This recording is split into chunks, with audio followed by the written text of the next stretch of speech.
Good evening, race fans. Relentless Racing League. We are taking it to the up and down, left and right hills of Laguna Seca. I've got with me always the host with the most. He's got the most spice. Tony, how are we going to look into this road course tonight?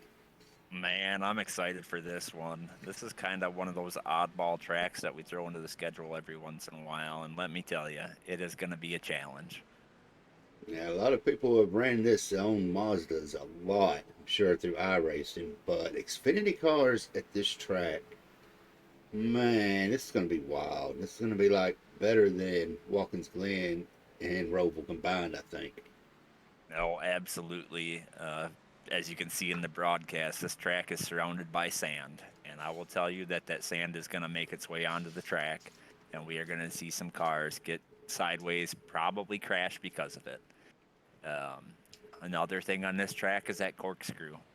Somebody's going to miss that corkscrew and launch off of it, and it's going to end their night. So it should be, normal road courses are pretty boring to broadcast. I don't think this one's going to be boring at all. No, especially right there where you was talking about that drop down. I believe that's turn, I believe, what is it, turn 8 or 9 coming Uh, down? the corkscrew? Yeah, I believe that's, yeah, I That think is turn 8 and 8A. yeah, that's,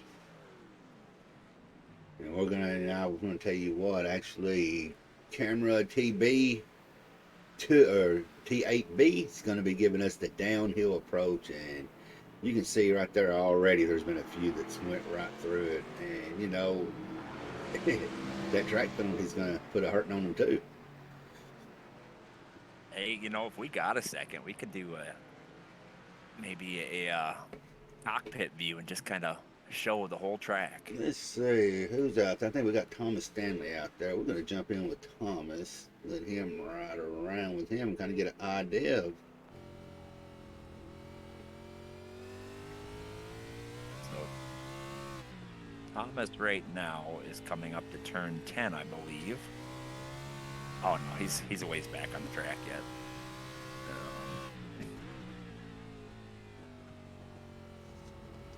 So this would be turn 5 as he's heading up the hill here into another left-hand corner. This turn 6. This has got a dip right there, and if you don't hit it right, that car wants to get really squirrely. Then we head up. This is turn 7 right here, just a little bitty turn, and then we turn into a turn 8 and 8A, which is the corkscrew. First gear turn, that car does not want to go through there, but you got to force it. And we're here in turn 10, which is another little dip. It's one of the faster corners on the track, and then we're down to this little hairpin here at turn 11. First gear turn, car wants to snap sideways, and then we're heading uphill. Start finish line, and this is turn 1 right here. The car is really, really light right there. And then you're braking hard, getting down in the gears. Some guys will take this in first, some guys will take this in second. That is turn 2, also known as Andretti hairpin. Heading up here to turn 3, a flat right-hander. Go up here to turn 4, another flat right-hander. These are all second gear corners for most drivers. Now we're heading into turn 5, a left-hander, kind of a sweeping left-hander, another second gear corner, and then we're heading uphill right into turn 6. That's right where we were before with that little dip there, and Thomas launched it. And you can see exactly what happens if you don't catch it just right. Yes, it's definitely a technical track. These cars, you got to be really easy on the brakes. You got to be aggressive, but you can't get too aggressive because it'll start wheel hopping, which means those back tires will literally start bouncing. Once you get into that, the only thing you can do is let off the brakes, and by that time, it's probably too late. I've noticed a lot when I was out there practicing. Second gear is where I would get the wheel hop. Um, Nothing you can really do about it but let off the brake. If you try to downshift, you're going to spin yourself out. Um, so that and wheel hop comes from hitting the brakes too hard, too too fast. That's what I was going to say. Give a little heads up to some viewers out there if they don't know exactly what causes that wheel hop, but you nailed the nail on the head. Yeah, it's something we don't see a lot in the Cup cars because they have that transaxle in them, but this still has the old-fashioned solid straight axle in the back. Um, so if you get into the brake too hard, too quick, both back tires will just start bouncing off the ground. There's Isaac coming in with that sub again. Well, we're going to have about 20, about 20 on there, and we know, obviously, Bobby Rafferty's going to be one to watch. He's a Oh road yeah, course ringer. But Thomas Stanley, we was riding with him earlier, he's sitting not too far back. I mean, half a second. But it's amazing what that new wheel and pedals can do in that steering wheel. right, right. Yeah, I couldn't imagine trying to do a road course on a controller. I would just no way that would end well. No, definitely not. Once we go and get to his car, we're gonna give Mr. Cody Riggs his car a little bit of support if we can get it here, since that's who's bringing in the race sponsor tonight, Javit PC.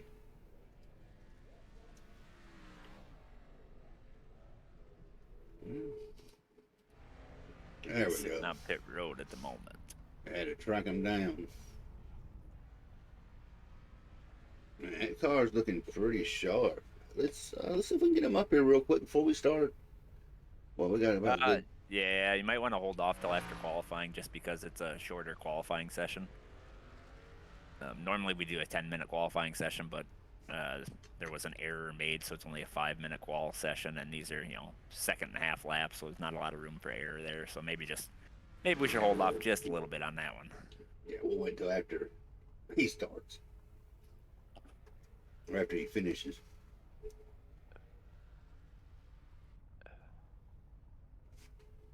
But that is a sharp car he's got out there.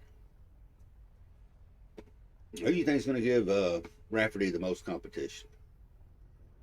Oh well, I mean, there's a few road course guys. Chad Wiggins, Thomas is up there in speed. We saw Chad Wiggins and Zach Bucher have a pretty good battle at the last road course we were at for, I believe it was like second or third place. So um, that could be something there. Starting with, I believe we said what, 19 or 20? How many do you think we'll finish with? Oh, a lot less than that.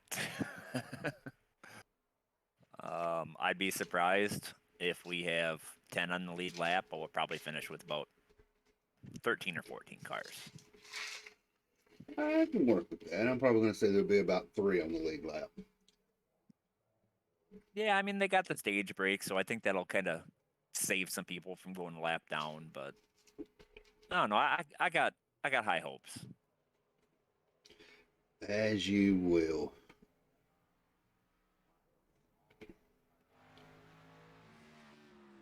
We're seeing right there is Jim Neidick, and that's air storm weather.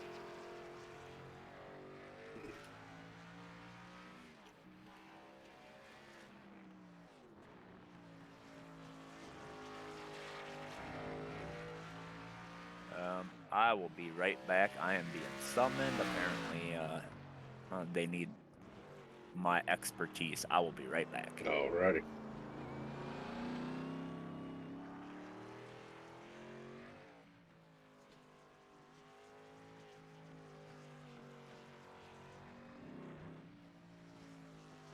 We're going to be trying to showcase as much of this track as we can. It's a big track. What, 11 turns? So there's stuff going to be going on everywhere. So we're going to try to keep up with most of the action as we can.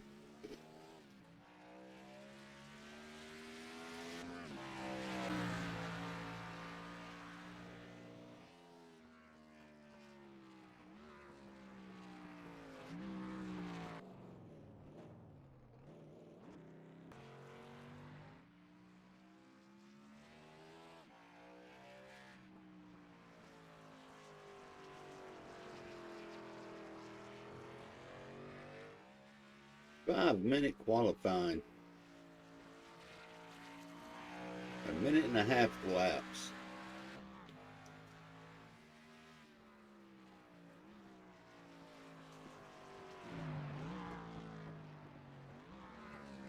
Major shout out to everybody that's out there that's coming to hang out tonight with me and Tony here at the Limitless Racing League as they take it to the Jabbit PC Grand Prix at Laguna Seca.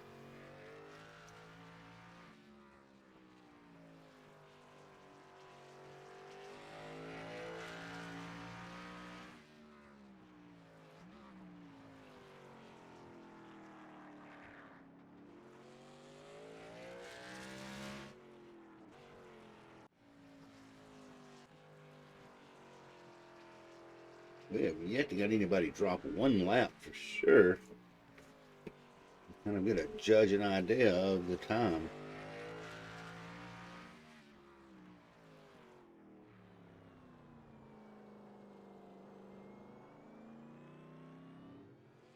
We got about five laps in at the moment. Looks like.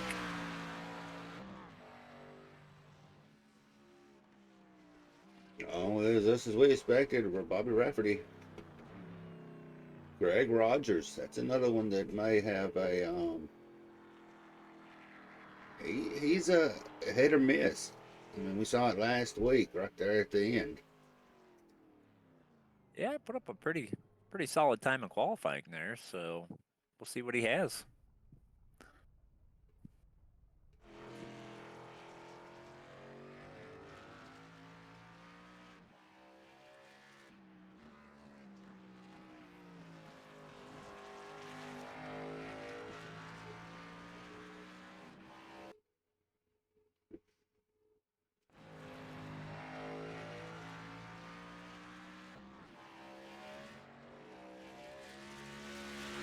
Pickings are getting slimmer on who's out there.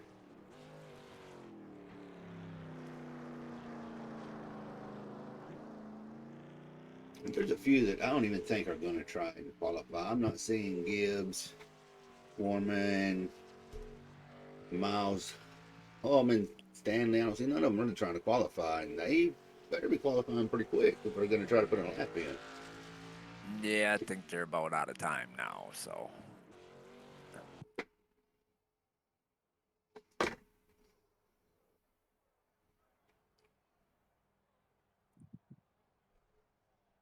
Here we go, Tony. It's going to be 35 laps.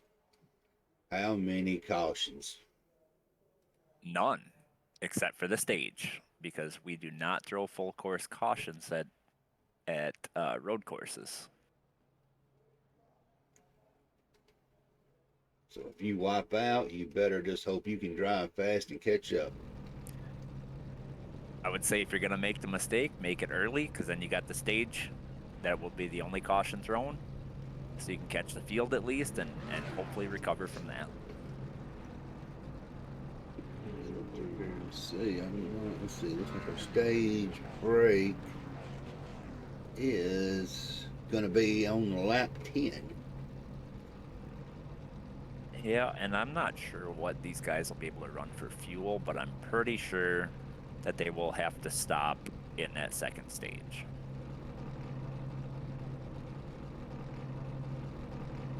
So with that being said, we will have it at a minimum one green flag pit stop.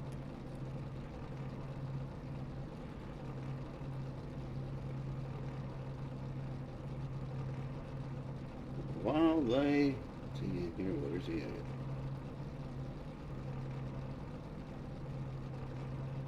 While he's in here, before they go green, which they've got a little bit of time to get around, we're gonna get Cody Riggs up here. He's driving these sponsored. He's driving the race sponsored car, Cody Briggs. Cody, why don't you tell us a little bit what we got about the Jabbit PC out there? How we doing tonight, guys? So Jabbit PC is a local store here in Salina, Kansas. They built and maintain my iRacing computer specifically for this. Long story short, we got started when I first got started in iRacing. I had a Dell laptop, And when I say I know nothing about computers, I don't know nothing about computers. But yeah, I went to Javit.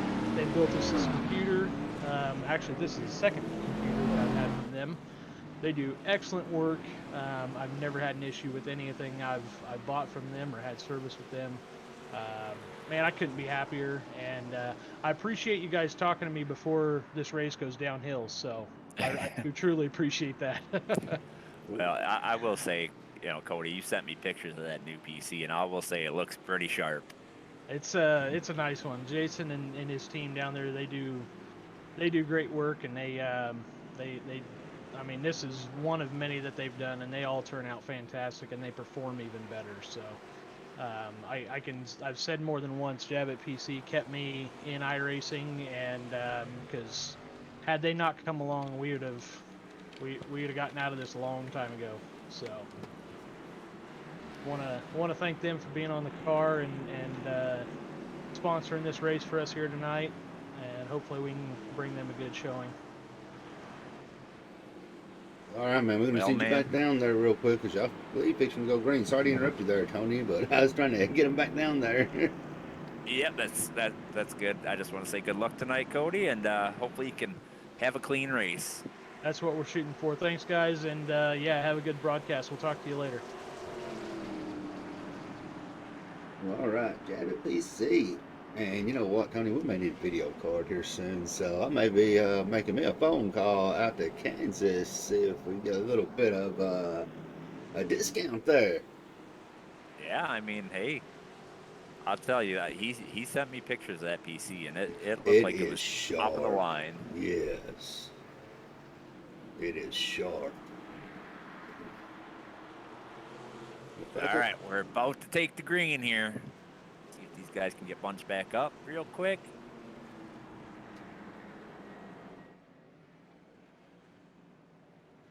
I'll tell you what, turn one, man, that's gonna be the one where this lap is gonna make or break you. Got to get through turn one. Oh, and they're 3 wide right off the start. Night the John, oh, oh, there's a punt. I'm not sure what happened I think that there. was a little bit of a checkup. Not sure who that is. But that's gonna be Colt Curry and Mike Hornbeck. Colt's got a different number on his car. That's why I was a little confused. Yeah, looked like maybe Colt just didn't go, and oh, somebody's around already. Well, we ain't going to that one. Ain't gonna talk about the race sponsor. That's all right. Hey, we said earlier, if you're gonna make a mistake, make it early. Oh yeah, he definitely did, and you've got Greg Rogers trying to challenge Bobby Rafferty right there. And y'all will have to bear some of these views. I mean, it being a road course, it's hard to really find a good angle. But Whiplash Sim Cam's man done an awesome job with them. It's just trying to figure out which one's going to get the good view.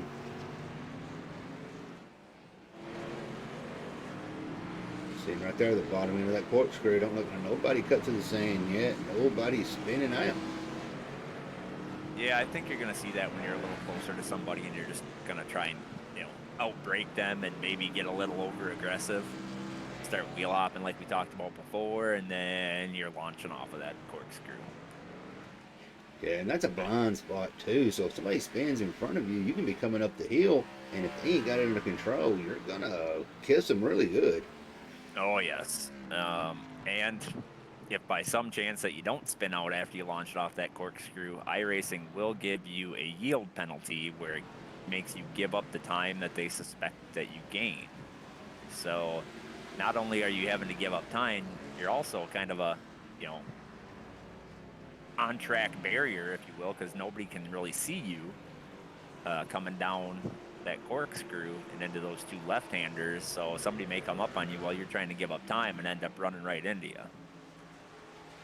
I've noticed on these road courses, you can go a little bit slower, and it still counts for your yield time. So that might be something someone want to utilize.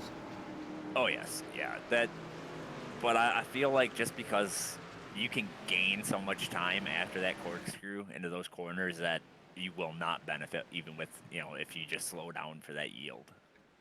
Just cannot find a good camera angle here.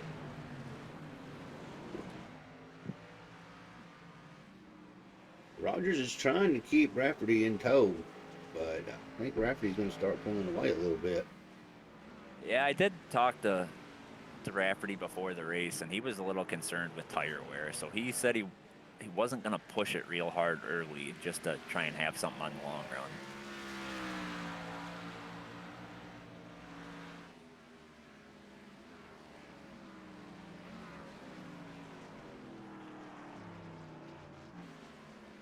I ain't seeing no real close battles anywhere right now. Rolling through the field, everybody seems to be spread out. Brady Parrott Price and Cody Riggs, they're within a second of each other.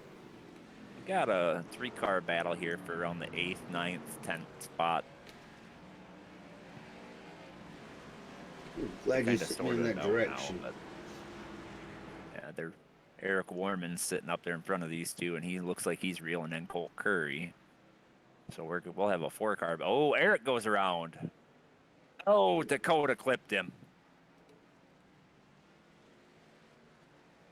That's going to hurt that car. Oh, yeah.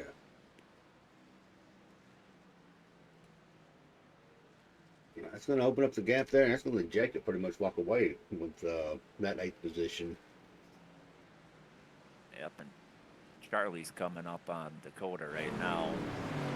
Best thing for Dakota to do right now is just get back in a rhythm. This track is such a rhythm track where if you get out of it for even a second, it will screw something up and you'll end up missing a corner, overshooting a corner, going off track.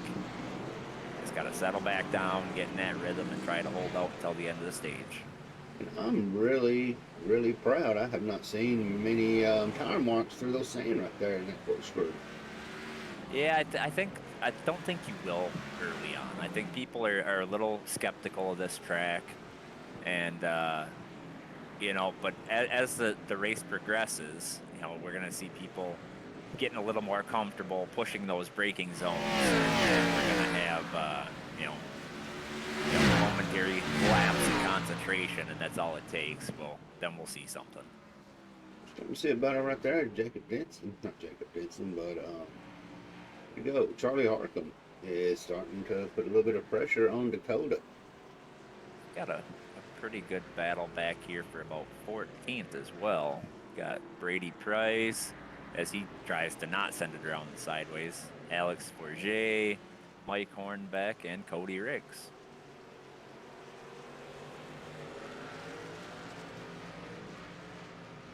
Now, side by side, going into this turn right here. Preferred line, we want to say inside. Exit, you probably want to be drifting up, ain't you? Well, I think there's time either way. So if you go wide in the entry of the corner, it's going to slow you down on entry, but it's going to give you a lot of momentum on exit. If you go low, you're going to have a faster entry, but a little slower exit. I think Mike Hornbeck went around again. Oh, Alex Forget went around again. Or not again, but I don't know if that's his first time going around or not, but he definitely went around somewhere. You know, one thing, I'm getting notifications like crazy of everybody running off the track, so. Yeah, it'll probably give you that every time somebody drops a tire off the track.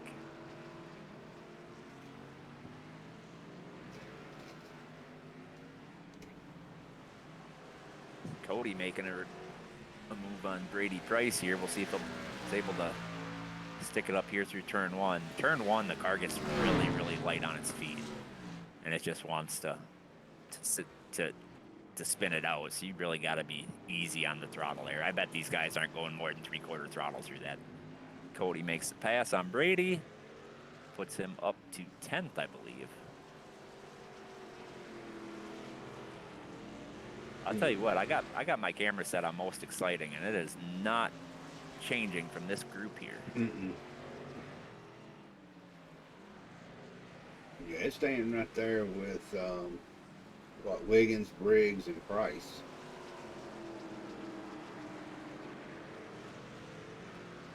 Looks like they're starting to open up a little area there. Yep, it just switched now. Now I'm up by Colt Curry and the B&H Racing boys. You know, if you're Colt Curry, that's not a place you want to be. You got both of them behind you. Yeah, and the 82's got some damage on his bumper here. I'm not sure where that came from. Probably on that initial start. But Chad Wiggins is always also sitting back there, starting to reel these guys in.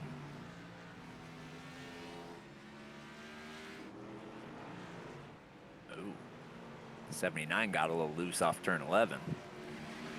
Oh, push the 82 off a track. Those are teammates there. Chad's going to take advantage and pass the 82. And you can hear they are wearing that clutch out with that downshifting and just everything. Yeah, the nice thing is this is iRacing and there's no mechanical failures, but I'll tell you what, it's a fine line between maximizing your downshift and spinning that car out. Funny thing, you said no mechanical damage, but as much turning as they're doing, that wheel can come off that desk. Oh, absolutely. You have your force feedback cranked all the way up. Definitely it'll start loosening up some mounting. You get a vibration all the way across your room.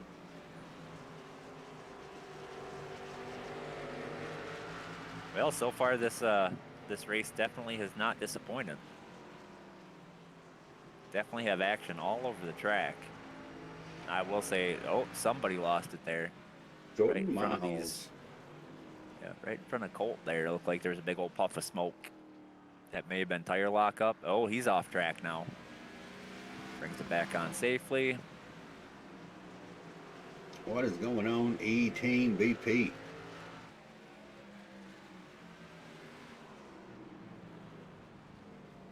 And Miles Jordan off Miles. track. We was actually on him. I think he might have forgot to turn. Well, like I said, that may have been a wheel hop deal where there's nothing you can really do but let off the brakes. Plus he hit that sand, so once you hit that sand, you might as well just have no control over your car. I will say though, one nice thing about this track is there is quite a bit of runoff room. So if you do, lock up your brakes, go into a wheel hop, miss a corner, yes, you go into the sand, but there's not a lot of places on this track where you're gonna hit the wall. I guess it's better to go off in the sand doing 60 than into the one of those concrete barriers doing about 160. Absolutely, and like I said, make your mistakes early. We got that stage coming out at lap 10. Even if you got to spend a lot of time in pits getting fixed up, this is a long pace lap. It's not like your standard mile and a half where you got 40, 50 seconds of pacing. Oh, Chad Wiggins goes around. He hit the wall. He's missing a hood.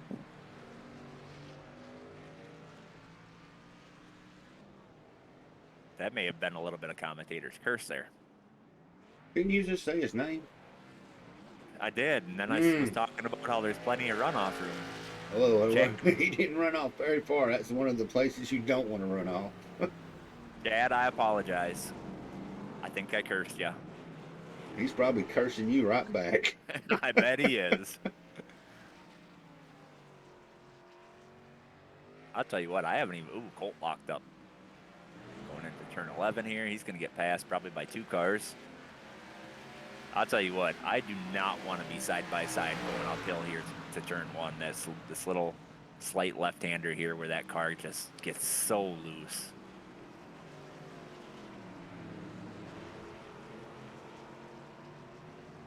Now, I'll tell you, all the action is back here mid-pack. My camera has not even switched up to the leaders. Yeah, Rafferty's opened up about a 3-second gap on Rogers. Zach Bucher sitting in 3rd and Johnny Neidick sitting in 4th. Let's go, Johnny. The man on the move right now, up 10 spots. That's going to be Jacob Denson. Yeah, he's just cruising back here with his teammate. Him and Charge and Charlie are heading to the front. Want to go past 2 there. And Jermaine Gibbs, he had him a wreck earlier off the track. So. I will say that I am a firm believer road course racing that all you got to do is stay on the track. If you can stay on the track, guarantees you a top 10. Or it's about like dirt. If you can just keep your car clean and stay off the wall, you're gonna Yep. finish well. Prime example.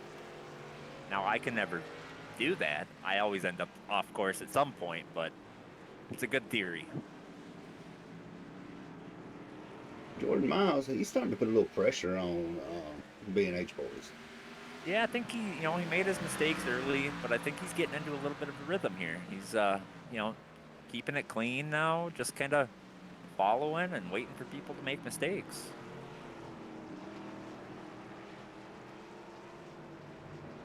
Looks like Eric Warman went off track again.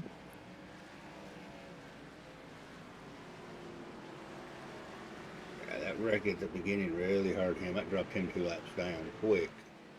Yep, and I think we've seen him lose it a couple times now.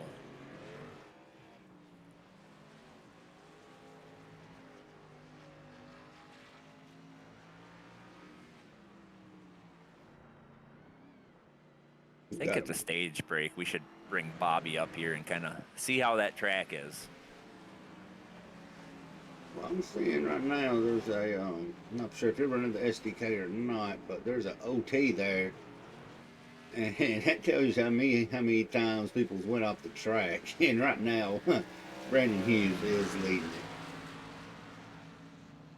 Yeah, Brandon Hughes 1 lap down right now.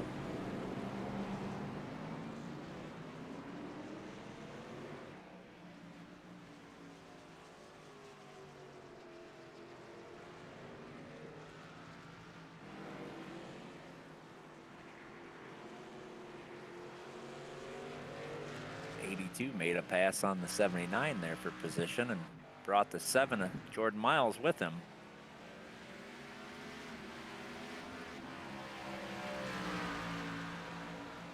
Gonna move Charge and Charlie up to 6th. I think these guys are just waiting for that caution. They want to come in, get some fresh tires, get some of that damage fixed on a few of them. Man, no, that was there he goes. Yeah, I think Rafferty, as of right now, unless something happens with his car, I'm pretty much going to say it's going to be a lock-in. Yeah, I mean, he's got 4 seconds, in 10 laps is what he gained on the field. So unless something happens where he makes a mistake or somebody gets into him or something like that, I think this is an easy walk-off win for him. There's that caution. Stage break. 25 to go. And this is where it's going to get interesting because I don't know. I think it'll be close on fuel. And we may see different strategies here. We may see people be way off the pace because they're saving fuel. And we may be seeing people going wide open and planning on making a pit stop. Like you said, let's see if we can yank him up here real quick since the caution's out. He ain't focusing too much.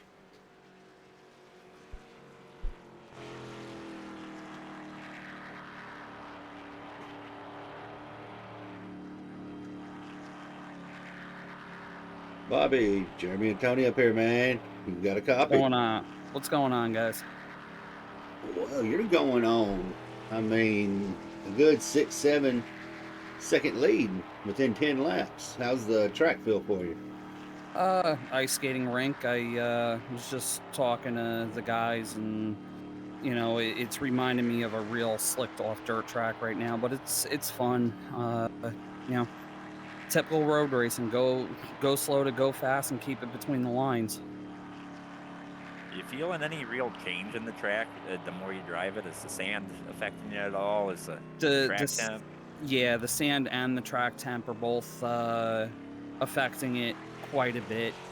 It's getting looser and looser and looser, and then obviously with tire wear, your forward bite is going to go away as well, which this car didn't have much to begin with in the way of forward bite or turn in. So just take it, step by step here. Going to be interested. I know we're running a little bit of an alternate strategy from what a lot of the guys are going to do here, but I'm pretty sure they're not going to be able to make it from here to the end, and they'll have to pit again. So we'll see how this plays out for me and Zach. So that was my next question for you. What's what's your fuel looking like right now? Fuel right now is saying I got an estimated 10.2. So if we can make it, anywhere past, which we will, anywhere past about laps 17, 18, I'm going to be able to push like hell and have enough fuel to make it to the end. I'd rather give up, even if I've got to give up a little bit here, play the long game. Yeah, I think you're gonna do a one stop instead of a two stop. Yeah, 100%. Yep, I was kind of curious at myself, just because 25 laps after you go green, call it 23. I thought the fuel was gonna be like 20, 21, so it would have been really close. Yeah. And we're on 2 to go right now on lap 12, so we should be coming back to green. What would that be? Lap 14? We'll be crossing the line on green flag. So, Yep, that's about right. yeah, so if we, like I said, if we can make it past lap 22, 23, which again, we should be able to here, I feel pretty comfortable that we'll be able to make it. And we'll Yeah, have the freshest tires on the track until the other guys come in and have to make another stop. But hopefully by then, myself and Zach can pull enough of a gap away where it's not going to matter. yeah, and honestly, I like if it was me, I really like your strategy here just because of the fact that right now, everybody's bunched up on on new tires behind you. Yep. Where when you come in and get fresh tires, you're gonna have easy pickings through the field, gaining that time back. Exactly. We were debating on doing an undercut here and coming in at the stage break. And we've been debating it and talking about it since before the race even started.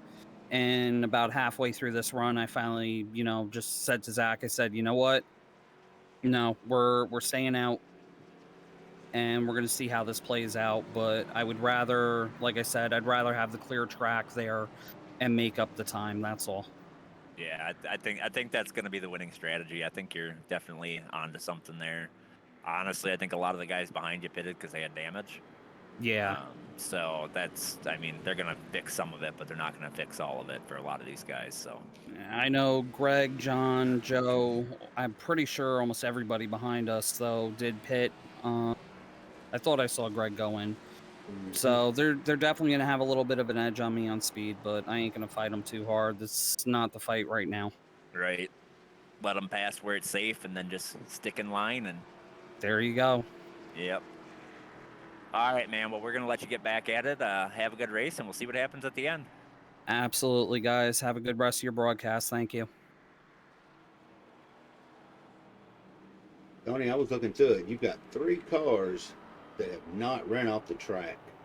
It's going to be Bobby Rafferty, Charging Charlie, and Brady Price. Really? I could have swore I saw Brady spinning somewhere. I'm not showing him off the track any. Huh. Well, maybe it was a different car that had similar colors. I think it was Colt Curry's car. Him and Maybe. Mr. That may be. They kind of have a similarity. Yep. That's very possible. So splitting it in half. Would that have been a strategy you would have took?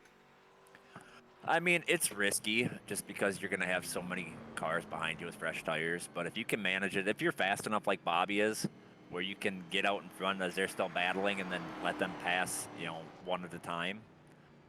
Ooh, John almost lost it on under pacing. I think it'll work. I think it'll work well. It's just you gotta have the initial speed. A person was running slower on fresh tires, that strategy's not gonna work. But if you can run, competitive speed on fresh tires and then stay out, I think it'll work. Dumpster Yak out there thinking Brandon Hughes gonna. That's Simon, ain't it? Yep. That's old Mike. Yeah, see, this is working out great for Bobby right now. He's got him stacked up behind him. Oh, Cody rigs around.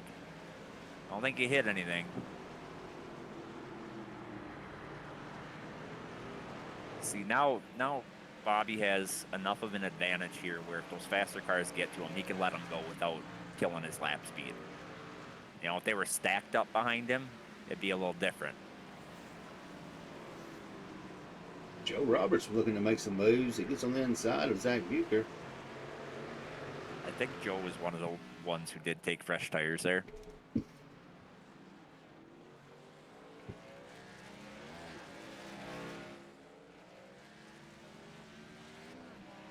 Well, the only ones now hadn't went off track is going to be Charger Charlie and Bobby Rafferty.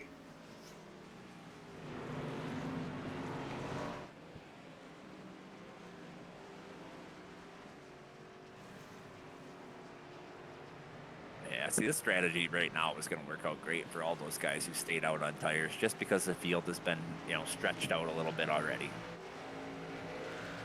They were able to survive that initial restart.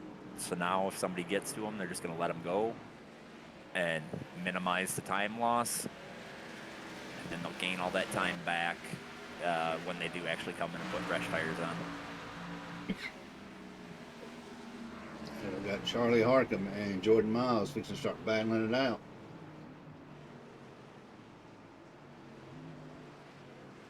Yeah, Charlie went a little wide there on that turn 2 exit. But he's able to maintain some speed doing that. It does give you a little faster drive off, it seems like.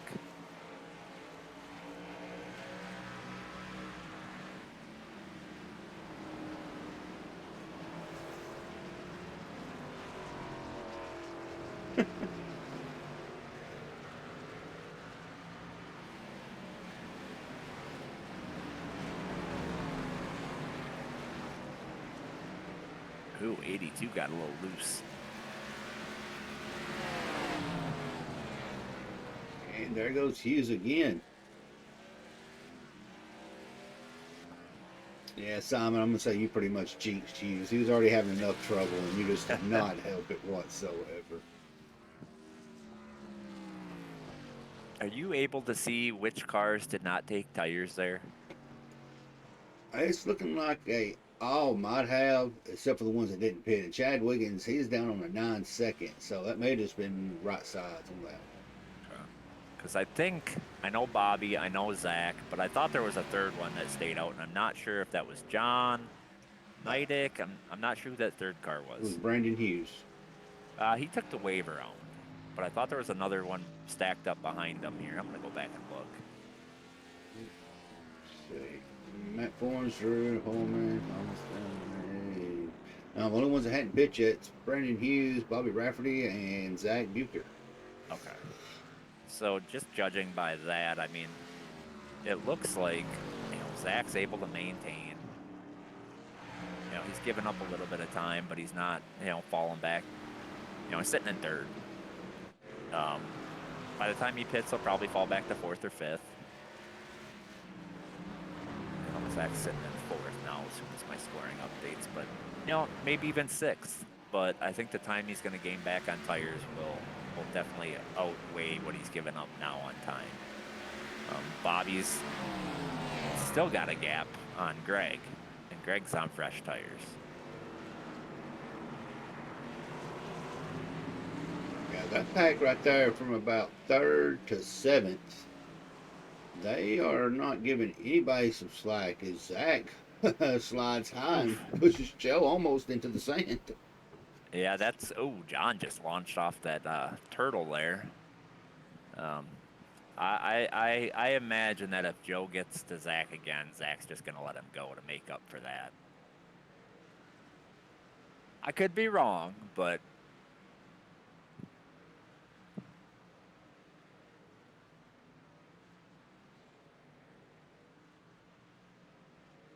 I feel like Zach may be holding these guys up a little bit, which... I mean, he's not doing anything aside from that little bump to Joe, but he's not really doing anything that's going to prevent anybody from making moves. He's just running his line, which is putting everybody else behind him at a disadvantage. Rafferty's opened it back up. I mean, he's got a second and a half over Rogers, but nearly a 5 second over his teammates. So Yeah, and that's kind of why I'm thinking that Zach was kind of holding this line up. Just the advantage that Bobby and Greg have over this second pack. Charging Charlie's making a move on John Neidick, but John's got the preferred line into the corner. I think Charging Charlie thought better of it, didn't want to go into the corkscrew too wide.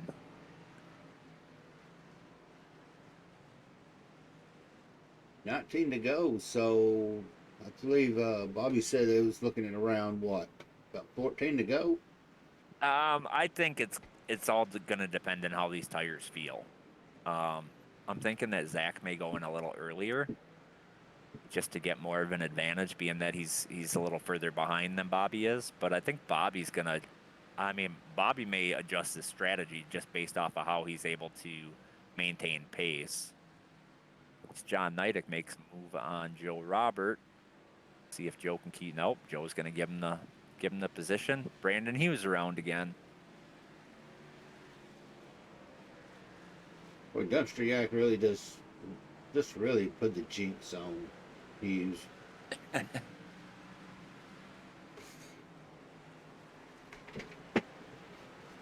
I mean, Dumpster Yak is talking about Sam Elliott wearing Matt Thorne's jammies. I'm not sure what that's all about, but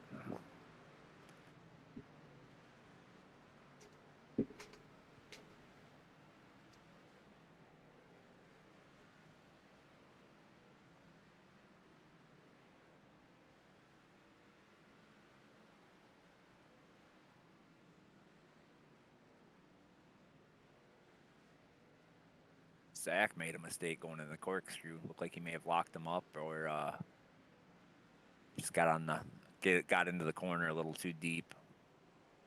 That's going to bring John Neidick right up to his bumper.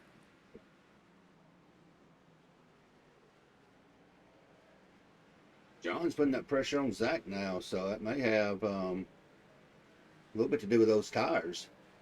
Yeah, and that's why I'm thinking Zach may pit a little sooner than Bobby, just because he's getting a lot of pressure on him. And at a road course, you don't want to be racing side by side with anybody, so he may adjust his strategy a little bit there just because of that reason.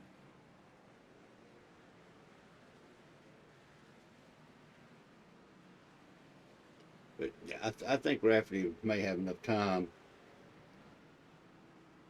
to get that pit in and get some tires changed, some gas, and be able to catch back up, because I wouldn't say him. It looks like average is about 14 seconds. So, I mean, that's not too much of a pit. Yeah, the pit stop's not what's going to kill you. It's going to be entry and exit of pit road. This pit road is so slow. I mean, it is very slow. Like, there's a hairpin corner coming off of Joe and Charge and Charlie kind of bumping doors a little bit, but it's such a hairpin corner on exit of pit road that, I mean, you're down to like nothing going through there. It's Preston Hornbeck had something happen there on the corkscrew.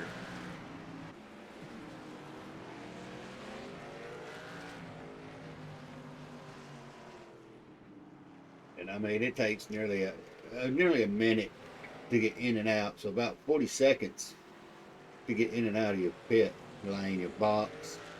So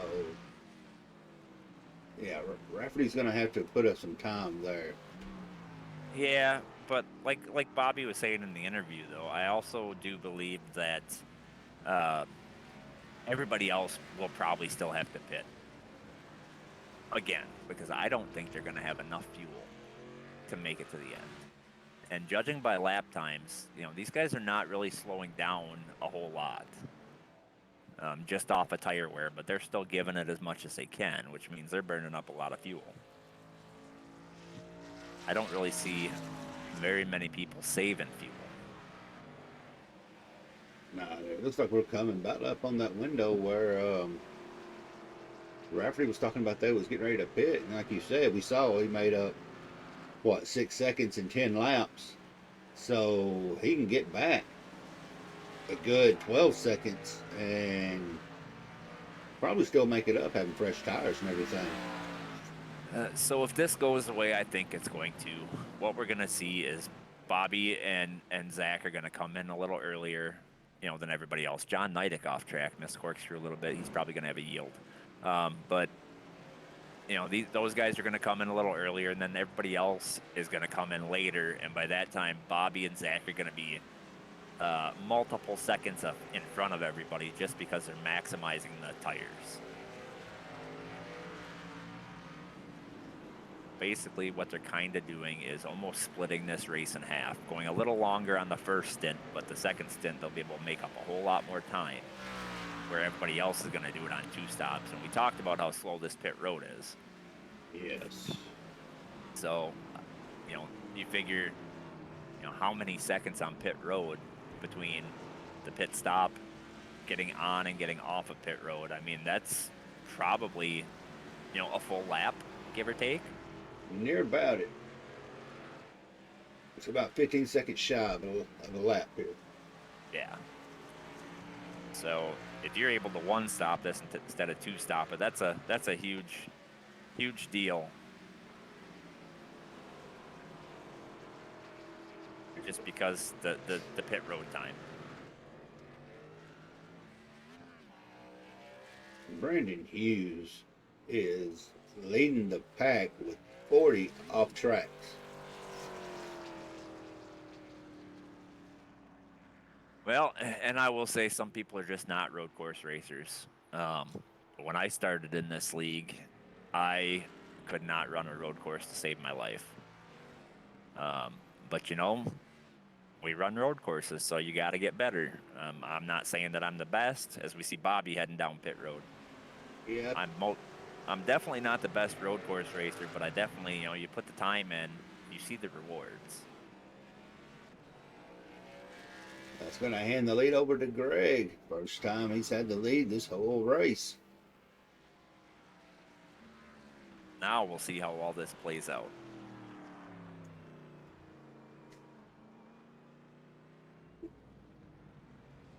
See if we can bring it up here with the pit window.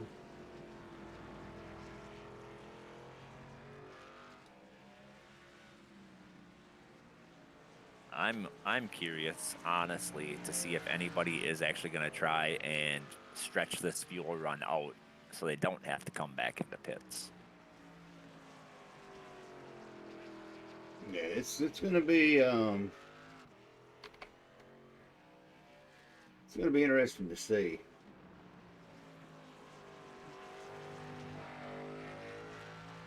It looks like it's about 21 laps is what they're getting. So there's going to be quite a few that's going to be about 3 or so laps short. Yeah, and at road courses, John got really sideways into the corkscrew there. He's able to save it, but now he's going through too wide. Oof. They make it through. That was risky right there. That was spicy. That was definitely spicy. Oh, John did not like something there. Got into the back of the 82. Not sure if that was something he didn't like or if that was just he was trying to get back up there.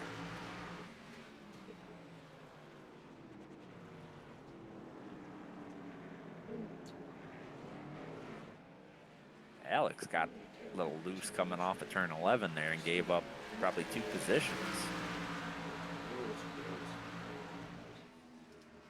Yeah, they're starting to really battle that out. Yeah, this is a group of aggressive drivers right here. So we'll see. Ooh, Charlie got a little sideways there. Yeah, that 4 right there is Charlie, Joe, Alex, and I thought there was 4. It was the 4th. John. And John, yeah. Yep. I was looking from P3 and back, and I'm like, wait, we're missing somebody. Yeah, Joe making a move. Price is doing real good, staying consistent, up 12 spots. Yeah, I mean, sitting in eighth. Only went off the track, what, 3 times? 2 of them was my fault because I said it. We'll probably get another one, so I'm going to shut up.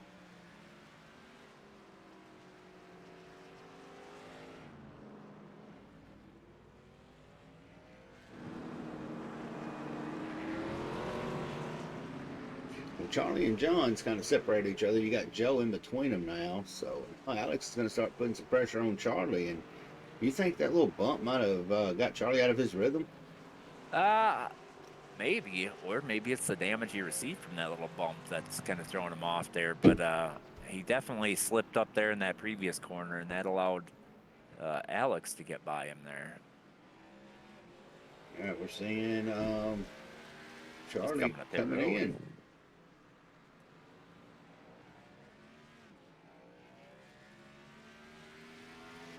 They're probably going to be right there at that window, or he's got to get some of that damage fixed. I imagine it may be a combination of both, where he's, going to get those fresh tires. Might sit a few extra seconds to get a little bit of that damage fixed, but I don't know how much of that he's going to get fixed. Looks like these guys here are splitting this second stage in half, basically. They knew they weren't going to make it on fuel, so they decided to come in and maximize those tires. And Rafferty knows he does not have to save fuel. Right. He can go wide open from here on out. Tires are going to give up some, but he ran long on that last set, so he could be a little more aggressive on this set. In his last lap, he was 5 seconds quicker than everybody. I believe it.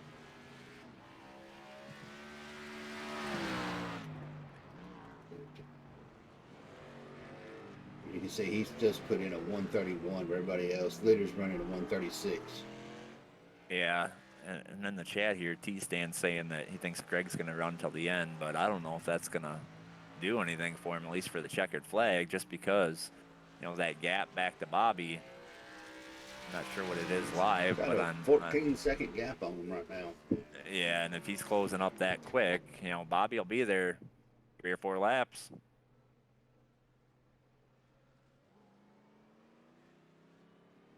Oh, the 7 missed the corkscrew. Brandon Hughes off track.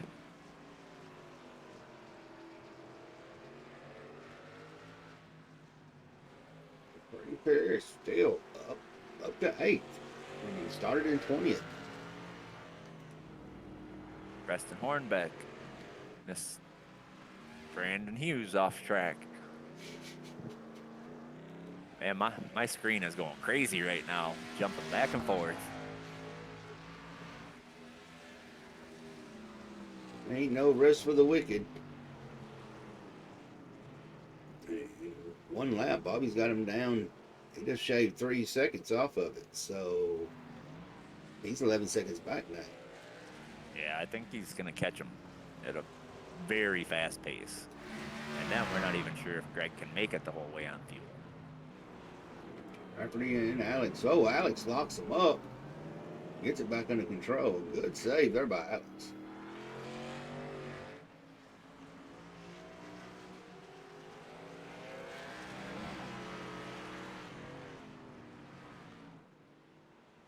Rafferty is on the move, up to 3rd.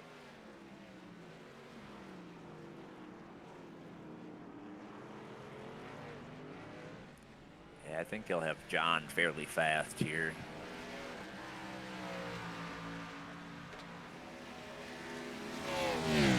New tires here are such a benefit.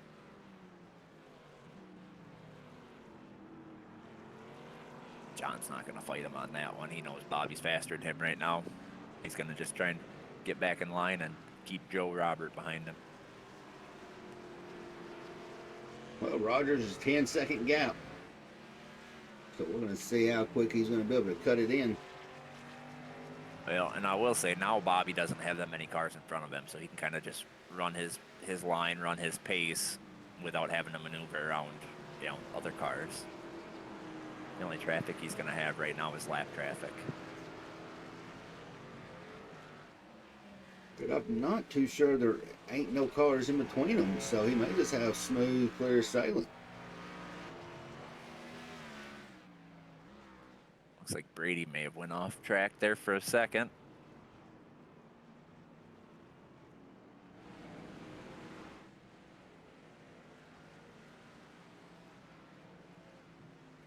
It's 10 to go. I think he's fixing to turn the heat up. He's killed off 2 seconds, and they ain't even hit a lap yet.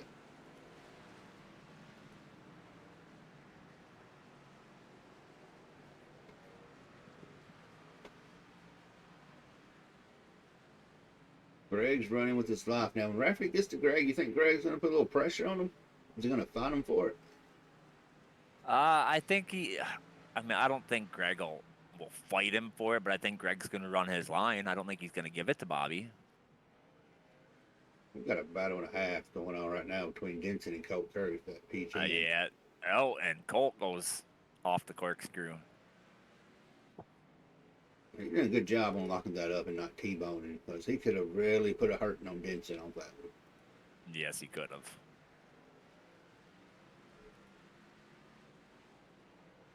Got side by side back here, John Nidick and Joe Robert. John's able to maintain that position.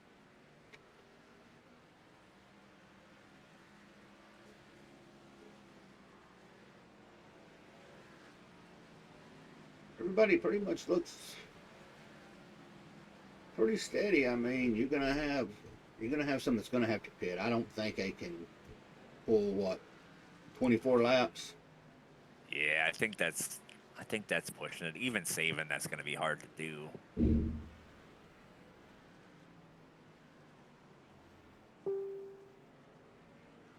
The 2 just moves over and lets these guys go by. Doesn't want to interfere with them, especially in the corkscrew. That's a very, very respectable move.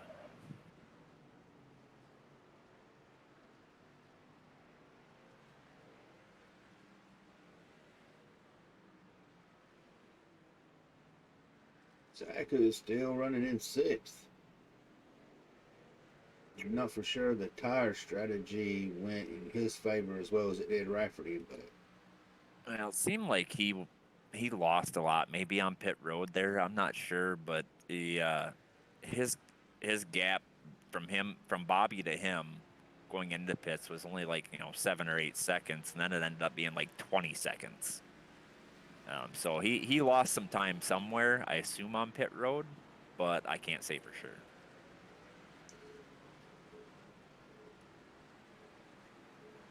Rafferty is closing it down. He's got it down to 6 seconds. And yeah, there's nobody in between Rafferty and Rogers. Yeah, I think it's going to be close though. I mean, Bobby's not gaining as fast as I thought he was going to be, which means he's pushing those tires hard and they're giving up some. But we got 7 laps to go here. John Nidick, of course, that's going to bring Joe Robert back to his bumper. But that's he's pushing for everything he's got, but he's also paying the price on tires, it seems like. He's still catching, but not as quick. Yeah, he pushed it. I mean, he's got him down to 5 seconds, and it boils down to, Rafferty's second good. He's 5 seconds, 8 laps to go. Can Greg make it on gas? There's the thing. Yes, that's the big question right now. If Greg has saved enough, I mean, he could have been cutting it off for all we know with saving. He could save a half a lap or maybe a lap. Yeah, but judging by those lap times, he's running 134s. He may have been saving a little bit in there. He had some 135s and 136s, but now he's back in the 134s. I don't think he's saving. I think he's pushing.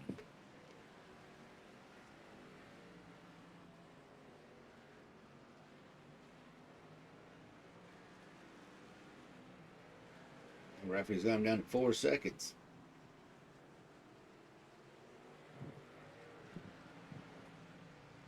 And, pretty much Nidick is 15 seconds. The whole field's 15 plus seconds back from Rafferty and Rogers. Yeah. So, I mean.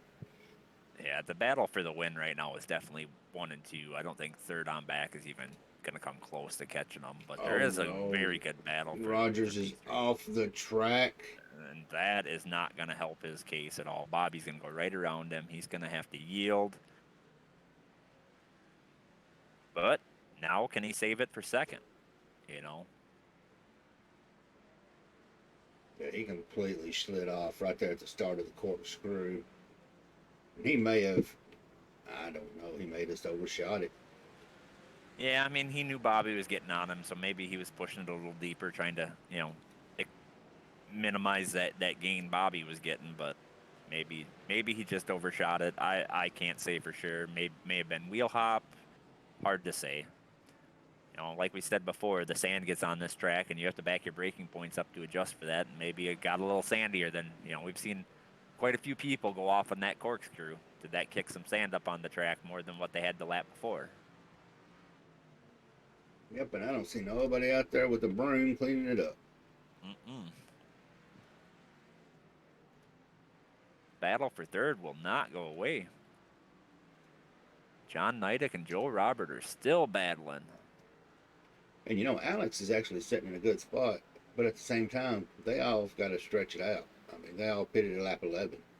Yep, and I will say I've watched Alex a few laps, and he's slipping those rear tires quite a bit. So he's probably burnt them up pretty bad, which means he can't go on the offensive here and try and pass these guys. I think more now is just a maintain position type of thing, if he can make it on fuel. But if they make it from lap 11 to the finish, it's going to be some good fuel management. But if they have to pit, that's going to put Bucher up there in second, because he's only 16 seconds down. Yeah, if they have to pit, it's not going to be good for these guys. Joe's coming back on John Nidick. John Nidick shuts the door again and drives off the corner. Alex off track.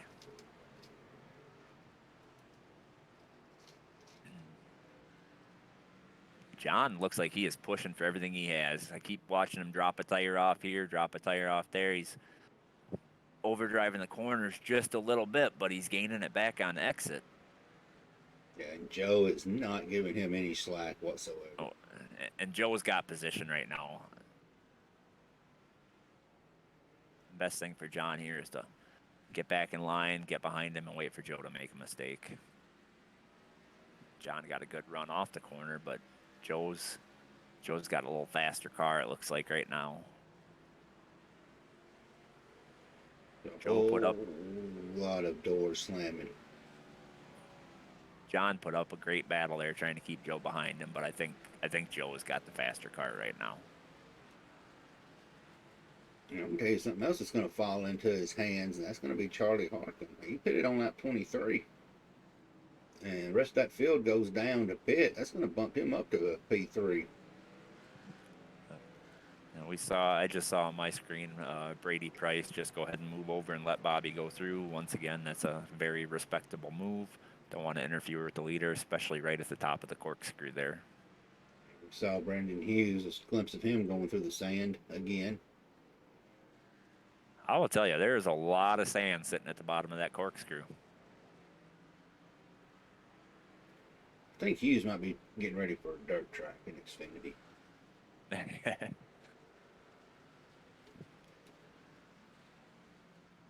Well, we're coming down to it. We're going to see if these guys can make it on fuel or not. John sends it into turn 11, gets back around Joe Robert.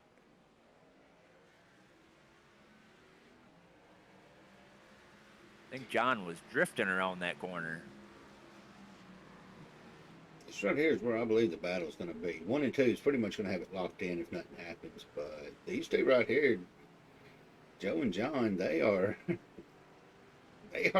keeping it spicy, Tony. Absolutely. Definitely some spiciness going on there. Seems like Joe is a little better coming off the corner, but John is just getting into the corner and taking Joe's line away when he gets close enough. See, Joe gains all this speed here. He's going to send it again down in the corkscrew. That's not the corkscrew. They're going to come off side by side. Joe gets a little squirrely. John able to pull back ahead. But he's out of position for this corner. Brandon Hughes off track. I think he just may have got out of the way for those guys.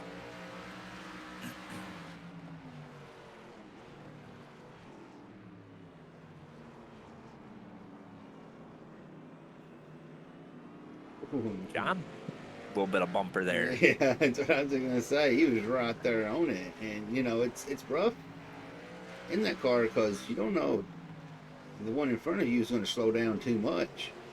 Right. Oh, Brandon is on the struggle bus right now. He's driving.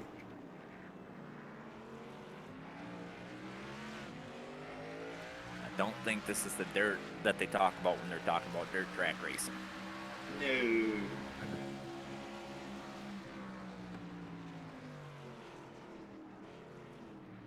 You see Nonic breaking point, backing it up real good, trying to get that run. Yeah, but Joe seems to get a little better launch off the corner. I don't know if that's just tires or damage or what that is.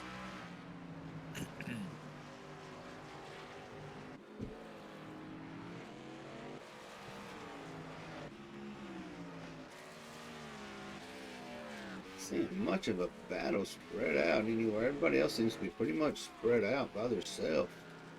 Joe and John's where the battle's going to be at for that P3 position. Yeah, they're fighting for that podium.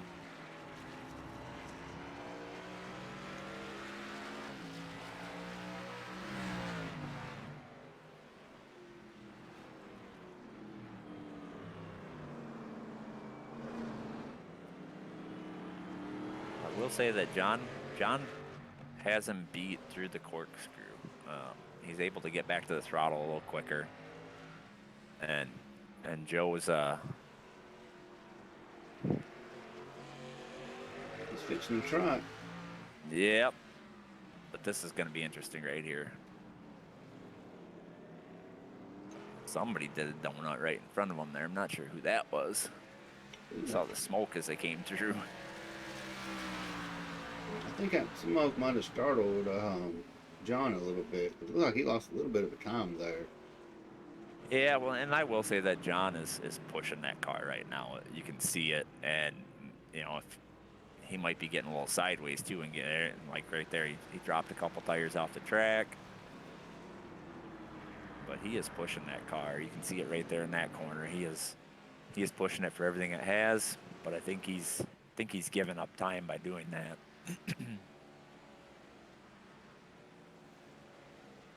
And Rogers is going to be mad at himself if he makes it all the way on fuel. I mean, to finish second behind Bobby at a road course is never a bad thing. I mean, Bobby is always fast. So even if he finishes on fuel, I don't think I'd be content with a second place right here, especially on this track.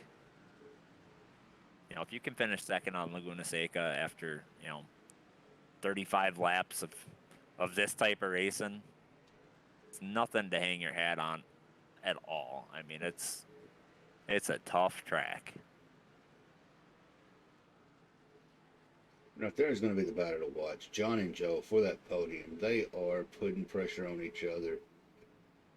Yeah, looks like John keeps trying to do the crossover here, but last time went through there, it was he was just too close to Joe, so he couldn't do the crossover. This time he had a chance, but I think wrecks Zach Bucher and the 2 car.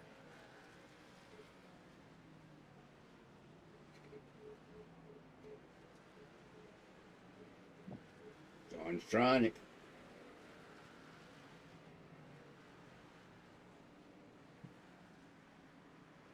Joe's got the line. John goes a little sideways there. That's going to hurt his drive off. He's going to try and tuck back in behind Joe.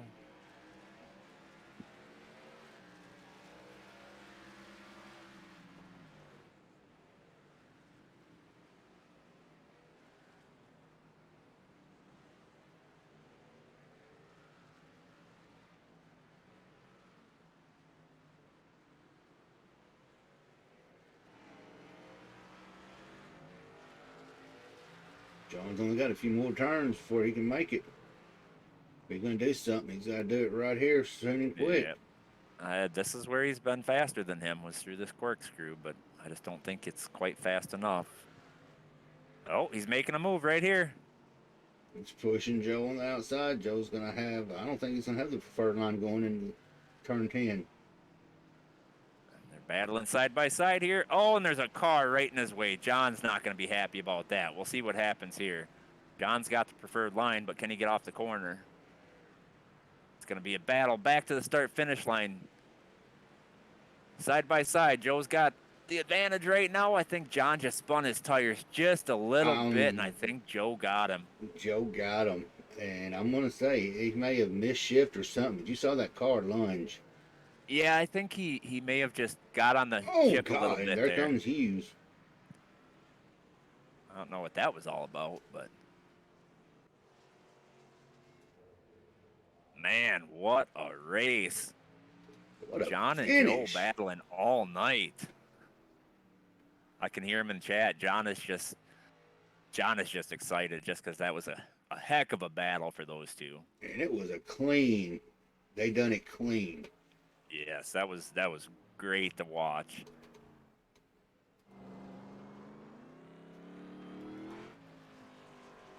Greg was able to make it on fuel from 11. Man, it had to be close there. I will have to ask him how much fuel he had left when he got to that start finish because I don't know. I don't know, man. That was definitely going to be one of those where it was tight on fuel.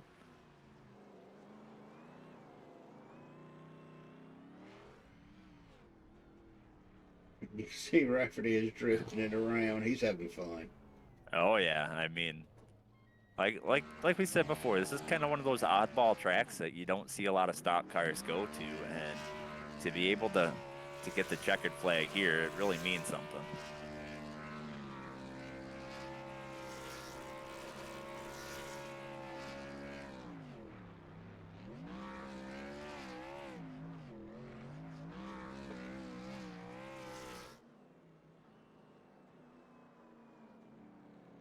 Rafferty's gonna burn it all the way down. As he should.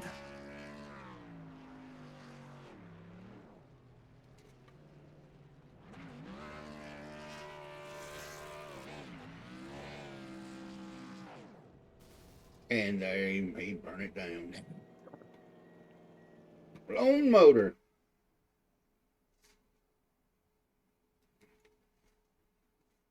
I'm gonna tell you what, that was nothing shy between Joe and John. That was a battle and a half right there.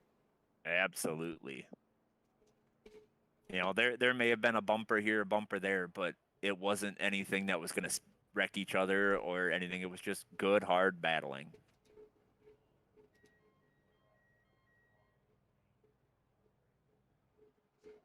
All right, we'll wind it down, see if we can track down our P3 finisher, Mr. Joe Robert.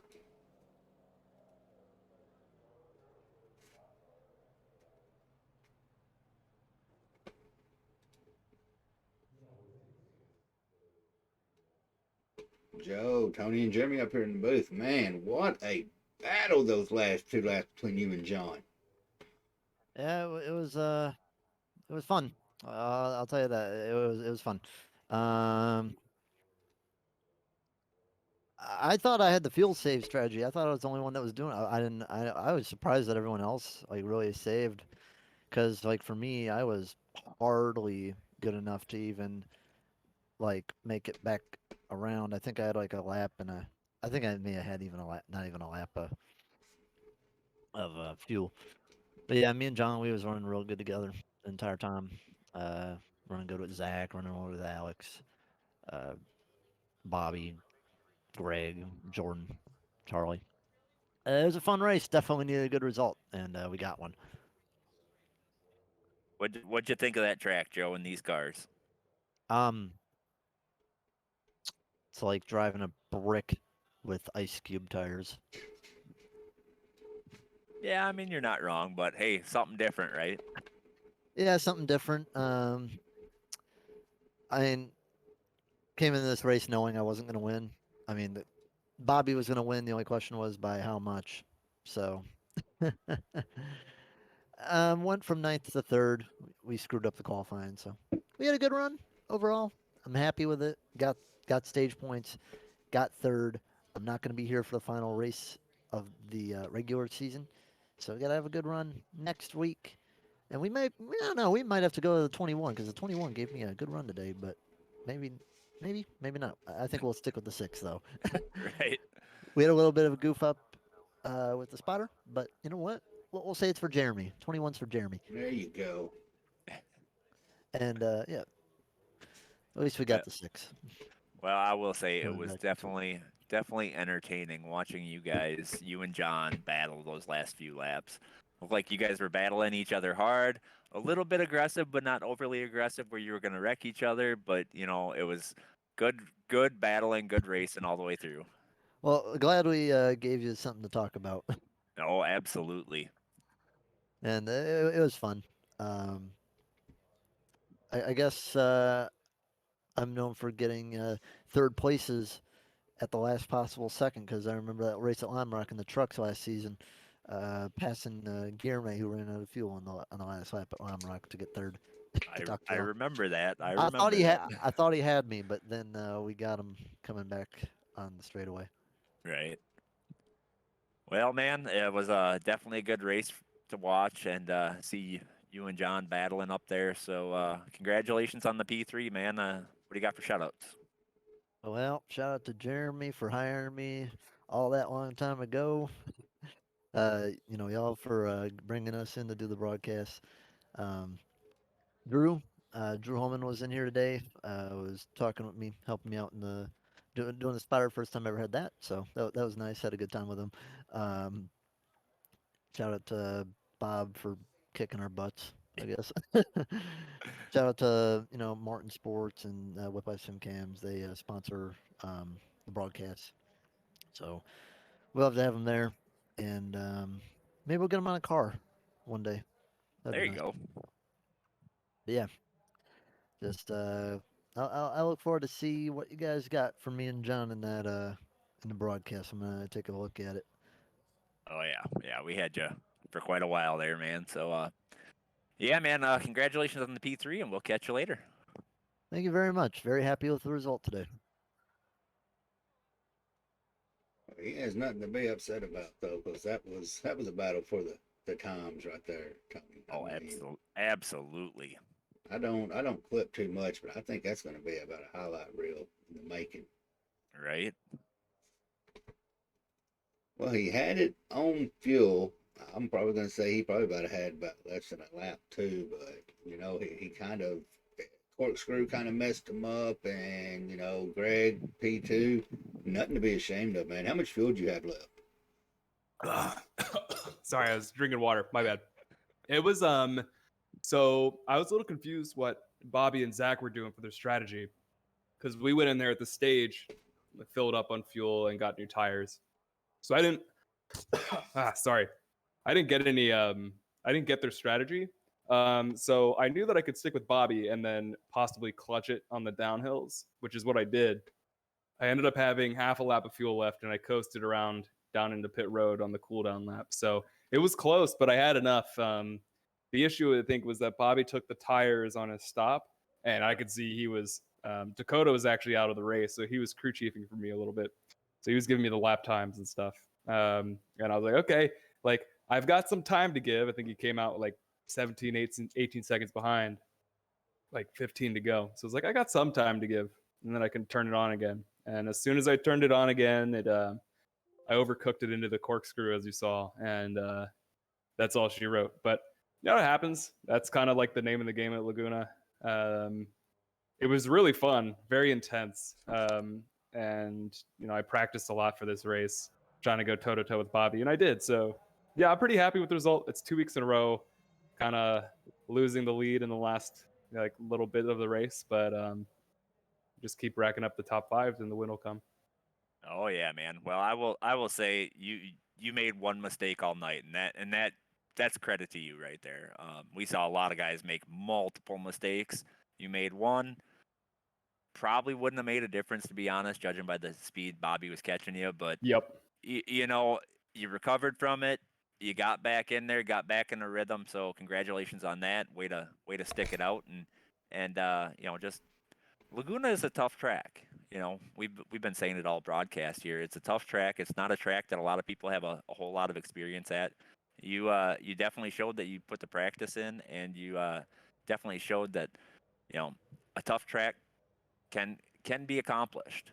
So Yeah. congratulations on that, man. Well, I appreciate that. Yeah, Bobby was definitely catching me at the end. So Dak was giving me the rundown. He's like, I think it's gonna be a last lap battle. I think you're gonna have to duke it out there on the last lap. And ended up not coming to that anyway, but I knew it was gonna be tight. So definitely a good race. As soon as I went off track, I was like, I gotta make sure I don't clobber him coming on, like trying to merge back in. But other than that, I knew we had the P2 if we kept it on the track. But yeah, good overall result. I think we got Nashville next, which is a fun track. So it'll be good to be back on the oval. Yeah, definitely. Yeah, and I was gonna say that was a respectable move there as well. You know, you made the mistake. You knew Bobby was coming. You made sure that you didn't kill him. You know, so I commend you on that as well. Yeah. Well, as always, I appreciate you guys streaming. I'm sure it was a good show. Well, it's kind of funny because I've been kind of hyped about this race for a little bit. You know, road course broadcasts are normally pretty boring, but this one definitely was not. It was definitely not a letdown. So you guys put on a hell of a show out there tonight. So, I mean, you kind of did a little bit of shout outs, but you got any more shout outs you want to give?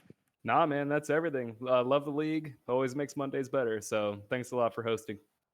Absolutely, man. Well, congratulations on that P2, and we Yeah. will catch you later. See you guys. Whew. Hey, I was already up here. Yeah. I went to send him down and he came back. And he had that deep breath he had to take. Yeah. Well, the man of the hour, he done it. He brought his own self up here, but his strategy worked out. And Bobby, he was the pick pretty much by everybody coming into it, and you didn't disappoint one bit. Nah, it was a good race. I'm so heartbroken for Greg.